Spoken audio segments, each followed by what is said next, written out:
বন্ধুরা, আজকে আমি যে ওষুধটি নিয়ে আলোচনা করব তার নাম হচ্ছে ব্রায়োনিয়া অ্যালবা। এই ব্রায়োনিয়া অ্যালবা এই ওষুধটা কাশি, সর্দি এবং জ্বর এই তিনটেতেই বেশ ভালো কাজ করে। তবে প্রথম অবস্থায় যেমন আমি আগে আলোচনা করেছি যে অ্যাকোনাইট, ফেরামফস, বেলেডোনা এইগুলো যেমন আছে, তার ঠিক পরবর্তী স্টেজে অর্থাৎ একটুখানি পুরনো হয়ে গেলে সেই জায়গায় কিন্তু ব্রায়োনিয়া খুব ভালো আমাদের ওষুধ। ব্রায়োনিয়া ওষুধটি খুব ভালো কাজ করে। এই ব্রায়োনিয়া ওষুধটি মূল লক্ষণ রুগীকে দেবার আগে আমাদের যেটা দেখে নিতে হয় সেটা হচ্ছে ড্রাইনেস অফ টাং, অর্থাৎ জিভা শুষ্ক থাকবে, খুবই শুষ্ক থাকবে এবং সে বারে বারে জল খেতে চাইবে। বারে বারে জল খাবে, সেটাও আবার large quantity of water, large interval, একটুখানি লেট করে করে চাইবে, কিন্তু সে জল তেষ্টা এমনভাবে জলটা খাবে যেন তার কতদিনকার পিপাসা, সে কতদিন যেন জল খেতে পায়নি, এরকম ধরনের। এছাড়াও আরেকটি জিনিস যেটা খুবই আমাদের দেখতে হবে, সেটা হচ্ছে তার কিন্তু টেম্পারেচার থাকবে, ভীষণভাবে টেম্পারেচার থাকবে, আর শরীর শুষ্কতা, প্রচণ্ডভাবে শুষ্ক থাকবে। এছাড়াও আরেকটা জিনিস যেটা, সেটা হচ্ছে ব্যথা। তার বিভিন্ন জায়গায় ব্যথা, মাথায় ব্যথা, বুকে ব্যথা, গোটা শরীরে ব্যথা। সেই ব্যথাগুলো কিন্তু প্রেসার দিলে, চাপ দিলে তার কমবে, চাপ দেওয়াতে তার আরাম লাগবে। এ হচ্ছে। আর এই রুগী, ব্রায়োনিয়া রুগী কিন্তু একটু শান্ত গোছের, মানে সে শরীরের জন্যে যেন সে ক্লান্ত হয়ে আছে, তার কথাবার্তা কিছু করতে ভালো লাগবে না, এই ধরনের তার মনে হবে। তার যেন নড়াচড়া করতে গেলেও সে, তার সমস্ত রোগ লক্ষণগুলি যেন বেড়ে যায়। এমনকি সে চোখের পাতাটা পর্যন্ত খুলে রাখতে চায় না, সে চোখের পাতাটাকেও বন্ধ করে রাখতে চায়, মানে তার চোখের পাতা খুললেও যেন তার মনে হবে যে আমার রোগ বেড়ে যাবে। এ হলো। এছাড়াও তার জিভের মধ্যে একটা সাদা আভা, জিভ আমরা যদি দেখি, জিভটা সাদা আভা থাকবে, বা হালকা মানে হলুদ রঙের, হরিদ্রাব বর্ণ একটু জীবের মধ্যে থাকতে হবে। অর্থাৎ আমরা যারা ডাক্তারি করি তারা প্রত্যেকেই জানি, আমাদের কিন্তু প্রথম যে চোখ, মুখ এবং জিভ দেখে আমাদেরকে কিন্তু চিকিৎসাটা শুরু করতে হয়।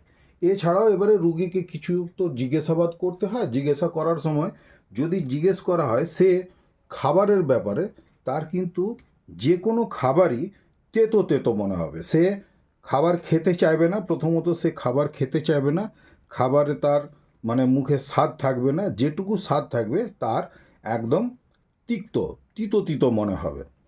আচ্ছা, ঘাম হয়, অল্প বিস্তর ঘাম হয়, খুব যে বেশি ঘাম হয় তা তা নয়। আর নড়াচড়া, সে যদি একটু হালকা নড়াচড়া করে তাহলেও কিন্তু তার বেশ ঘাম হবে। আর কখনো কখনো আবার ঘাম হবেই না, একদম কিন্তু তার শরীরটা কিন্তু ড্রাই থাকবে। এই কতগুলো লক্ষণ দেখে আমরা, আর যদি তার জ্বর থাকে, তার সঙ্গে কাশি থাকে, শুষ্ক কাশি, হ্যাঁ, যে কাশিটা কাশতে গেলে তার হয়তো বুকে ব্যথা করছে, কষ্ট হচ্ছে, এবং কাশির সময় বুকটা সে চেপে ধরবে। কেন? প্রথমে বলেছি যে তার চেপে ধরলে যে কোনো জায়গা, যেখানে যেখানে তার কষ্ট, চেপে ধরলে সে আরাম পায়। অর্থাৎ যখন সে কাশবে, সে কাশির সময়ও কিন্তু সে তার বুকটাকে চেপে ধরবে। তো এই কতগুলো লক্ষণের উপরে আমরা কিন্তু এই ব্রায়োনিয়া অ্যালবা এই মেডিসিনটির কথা ভাববো, এবং এইটি দিলে খুব ভালো কাজ হবে।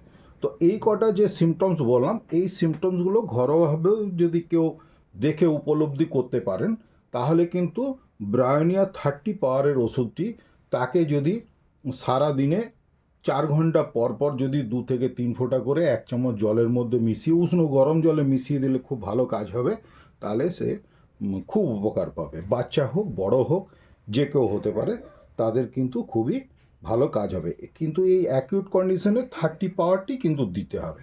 এছাড়াও হয়তো ক্রনিক মাথা ব্যথা হয়েছে, হেডেক, হয়তো ক্রনিক বহুদিনের থেকে হেডেকারে আছে, সেই ক্ষেত্রে 200 আমরা ব্যবহার করতে পারি।